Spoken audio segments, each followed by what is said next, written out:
Welcome to SS news. నేను మీ శోభ.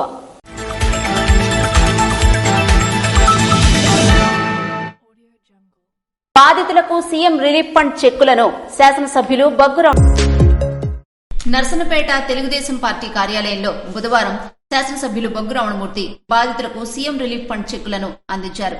నర్సన్నపేట వృద్ధాశ్రమంలో పనిచేస్తున్న కేవీఎస్ శాంతమూర్తి ఎముకల వ్యాధితో బాధపడుతుండగా వారికి శస్త్రచికిత్స నిమిత్తం 1,50,000 రూపాయల రిలీఫ్ ఫండ్ చెక్కును బగ్గురామణమూర్తి అందించారు.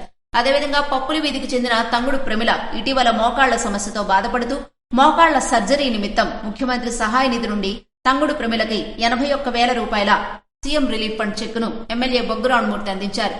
ఈ సందర్భంగా ఎమ్మెల్యే మాట్లాడుతూ సీఎం చంద్రబాబు నాయుడు గొప్ప మానవత్వం కలిగిన వ్యక్తిని, పేద రోగుల చికిత్సకు అన్ని విధాలా సహకరిస్తుండడం గొప్ప విషయమని పేర్కొన్నారు. సీఎం రిలీఫ్ ఫండ్ ద్వారా ఎందరో పేదలకు మెరుగైన వైద్య సదుపాయాలు అందుతున్నాయని తెలిపారు. ప్రధాని మోదీ నిర్వహించే బహిరంగ సభకు వెళ్లే బస్సులకు కిష్టప్పపేటలో జెండా ఊపి ఎమ్మెల్యే గొండు శంకర్ ప్రారంభించారు. విశాఖపట్నంలో నిర్వహిస్తున్న ప్రధానమంత్రి సభ వైపే శ్రీకాకుళం జిల్లా ప్రజలంతా పయనమయ్యారు. శ్రీకాకుళం నియోజకవర్గం నుండి 87 బస్సుల్లో సుమారు 5,000 మంది విశాఖపట్నం సభకు బయలుదేరారు. ఈ సభకు వెళ్లే బస్సులను రూరల్ మండలం కిష్టప్పపేట గ్రామంలో ఎమ్మెల్యే గొండు శంకర్ జెండా ఊపి ప్రారంభించారు. ఈ సందర్భంగా గొండు శంకర్ మాట్లాడుతూ ఎన్డీఏ ప్రభుత్వంతో దేశాభివృద్ది సాధ్యమని చెప్పారు. దేశంలో, రాష్ట్రంలో ఎన్డీఏ పాలనలో ప్రజారంజక పాలన అందుతుందని తెలిపారు. ప్రధానమంత్రి ఈ సభ ద్వారా విశాఖ రైల్వే జోన్ ప్రధాన కార్యాలయం నిర్మాణంతో పాటు రాష్ట్ర వ్యాప్తంగా 2 లక్షల కోట్లకు పైగా అభివృద్ది ప్రాజెక్టులకు శంకుస్థాపనలు చేయనున్నారని తెలిపారు. అటు మోదీ, ఇటు చంద్రబాబు పాలనలో దేశం, రాష్ట్రంలో సుభిక్షమైన పరిపాలన అందుతుందని తెలిపారు. ఇటువంటి సభలో నభూతో నభవిష్యత్తుగా రాజకీయ చరిత్రలో నిలిచిపోతుందని తెలిపారు. 2047 వికసిత భారత్ లక్ష్యంగా ప్రధాని మోదీ, సీఎం చంద్రబాబు నాయుడు ప్రణాళికలు సిద్ధం చేస్తున్నారని వివరించారు. వీరి సంస్కరణలతో పేదలకు లబ్ధి కలుగుతుందని, ప్రజల జీవన ప్రమాణాలు పెంచడమే కూటమి ప్రభుత్వ లక్ష్యమని వివరించారు. జడ్పీ చైర్పర్సన్ ప్రియా విజయ అధ్యక్షతన బుధవారం జిల్లా పరిషత్ సమావేశ మందిరంలో బడ్జెట్ సమావేశాన్ని నిర్వహించారు. జిల్లా పరిషత్కు గత ఏడాది వచ్చిన ఆదాయం, ప్రభుత్వం మంజూరు చేసిన నిధులు, వివిధ అనుబంధ శాఖలకు ప్రభుత్వం అందజేసిన నిధులు, చేపట్టిన వ్యయం పరిగణలోకి తీసుకుని 2025-26 ఆర్థిక సంవత్సరానికి సంబంధించి ప్రవేశపెట్టిన బడ్జెట్ను సభ్యులు ఏకగ్రీవంగా ఆమోదించారు. జడ్పీ చైర్పర్సన్ ప్రియా విజయ అధ్యక్షతన బుధవారం జిల్లా పరిషత్ సమావేశ మందిరంలో బడ్జెట్ సమావేశాన్ని నిర్వహించారు. జిల్లా ప్రజా పరిషత్ ముఖ్య కార్యనిర్వహణాధికారి శ్రీధర్ రాజా, ఉప ముఖ్య కార్యనిర్వహణాధికారి సత్యనారాయణ, పంచాయతీరాజ్ శ్రీకాకుళం కార్యనిర్వాహక ఇంజనీర్ రామకృష్ణ తదితరులు ఈ కార్యక్రమంలో పాల్గొన్నారు. ప్రధాని మోదీ సభకు నర్సన్నపేట నుండి బయలుదేరిన బస్సులకు జెండా ఊపి ఎమ్మెల్యే బగ్గురామణమూర్తి ప్రారంభించారు. బుధవారం విశాఖలో జరుగుతున్న బహిరంగ సభకు ప్రధాని మోడీ, ముఖ్యమంత్రి నారా చంద్రబాబు నాయుడు, ఉప ముఖ్యమంత్రి పవన్ కళ్యాణ్లు విచ్చేస్తున్న సందర్భంగా నర్సన్నపేట నియోజకవర్గం నుండి బయలుదేరిన బస్సులకు ఎమ్మెల్యే బగ్గురామణమూర్తి జెండా ఊపి ప్రారంభించారు. కార్యక్రమంలో అధికారులు మరియు కూటమి నాయకులు, కార్యకర్తలు పెద్ద ఎత్తున పాల్గొన్నారు. రణస్థలంలో ట్వింకిల్ కిడ్స్ స్కూల్లో సంక్రాంతి సంబరాలు చాలా సందడిగా నిర్వహించారు.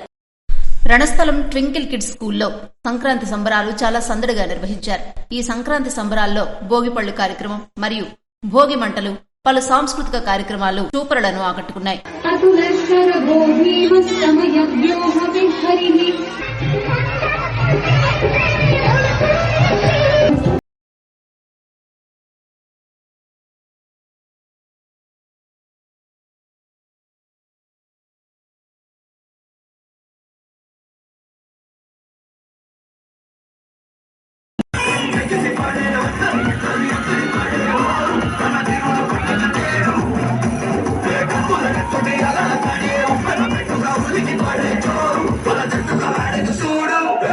Twinkle director Shyam, correspondent Srinivasa Rao, principal Prabharani మరియు ఉపాధ్యాయులు, విద్యార్థులు, అధ్యాపకులు అందరూ కార్యక్రమాల్లో పాల్గొన్నారు. పైడి భీమవరం గ్రామం నుంచి జనసేన పార్టీ నాయకులు ప్రధాని బహిరంగ సభకు బయలుదేరారు. భారతదేశ ప్రధాని నరేంద్ర మోడీ సభకు ఎచ్చెర్ల నియోజకవర్గ శాసనసభ్యులు ఎన్ఆర్, పార్లమెంటు సభ్యులు కలిసిటి అప్పలనాయుడు, ఎచ్చెర్ల నియోజకవర్గం జనసేన పార్టీ సమన్వయకర్త విశ్వక్సేన్ పిలుపు మేరకు రణస్థలం మండలం పైడి భీమవరం గ్రామం నుంచి జనసేన పార్టీ కార్యదర్శి వడ్డాది శ్రీనివాసరావు ఆధ్వర్యంలో జనసేన పార్టీ నాయకులు, కార్యకర్తలు అత్యధికంగా సభకు బయలుదేరారు. జై జనసేన. మరి ఈ రోజు విశాఖపట్నంలో జరుగుతున్నటువంటి నరేంద్ర మోడీ గారికి స్వాగతం పలకడానికి అద్భుతమైనటువంటి ఆంధ్రప్రదేశ్ కి అతి ఎక్కువగా సుమారుగా 2 లక్షల కోట్లు నిధులను ఈ రోజు నరేంద్ర మోడీ గారి చేతుల మీదుగా ప్రారంభించడానికి మన హెచ్చర నియోజకవర్గం శాసనసభ్యులు ఎన్ఆర్ గారు, పార్లమెంటు సభ్యులు కలిశెట్టి అప్పలనాయుడు గారు, అదేవిధంగా జనసేన హెచ్చర నియోజకవర్గం సమన్వయకర్త విశ్వక్సేన్ గారి ఆధ్వర్యంలో రణస్థలం మండలం పైడివేమవరం గ్రామం నుంచి ఈ రోజు అత్యధికంగా జనసేన పార్టీ శ్రేణులందరూ కూడా విశాఖపట్నం బయలుదేరి మోడీ గారికి స్వాగతం పలకడానికి ఈ యొక్క మీటింగ్ కి పైడివేమవరం గ్రామం నుంచి మరి జనసేన పార్టీ సభ్యులందరూ కూడా వెళ్ళడం జరుగుతుంది. జై జనసేన. శ్రీకాకుళం నగర అభివృద్ధికి సుందరీకరణకు శాసనసభ్యులు గొండు శంకర్ శ్రీకారం చుట్టారు. శ్రీకాకుళం నగర సుందరీకరణ పనులను శాసనసభ్యులు గొండు శంకర్ స్వయంగా పర్యవేక్షించారు. పాలకొండ రోడ్డుకి ఇరువైపులా ఉన్న పిచ్చి మొక్కలను తొలగించారు. శాస్త్రీయ మొక్కలను నాటించారు. కార్యక్రమంలో municipal commissioner Prasad, municipal ME Dakshinamurthy, municipal అధికారులు ఉమామహేశ్వరరావు, ఎలక్ట్రికల్ సిబ్బంది తదితరులు పాల్గొన్నారు. జిల్లా స్థాయి క్విజ్ పోటీలను జడ్పీ చైర్పర్సన్ పిరియా విజయసాయిరాజ్ ప్రారంభించారు.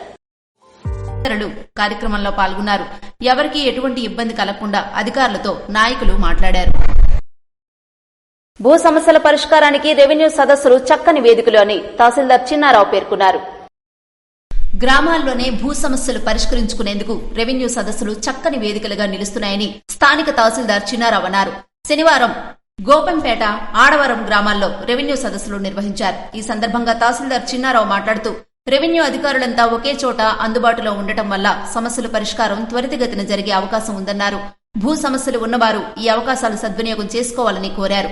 ఈ సందర్భంగా పలువురు తమ సమస్యలను అధికారుల దృష్టికి తీసుకొచ్చారు. కార్యక్రమంలో RI Revathi, Gopampet VRO Joshi Kiran, Adavaram VRO Mukhalingam, senior assistant Murali, సర్వేయర్లు, సర్పంచులు, గ్రామస్తులు తదితరులు పాల్గొన్నారు. ఇవి ఈనాటి వార్తలు. మరిన్ని వార్తలతో మళ్లీ కలుద్దాం. చూస్తూనే ఉండండి SS న్యూస్.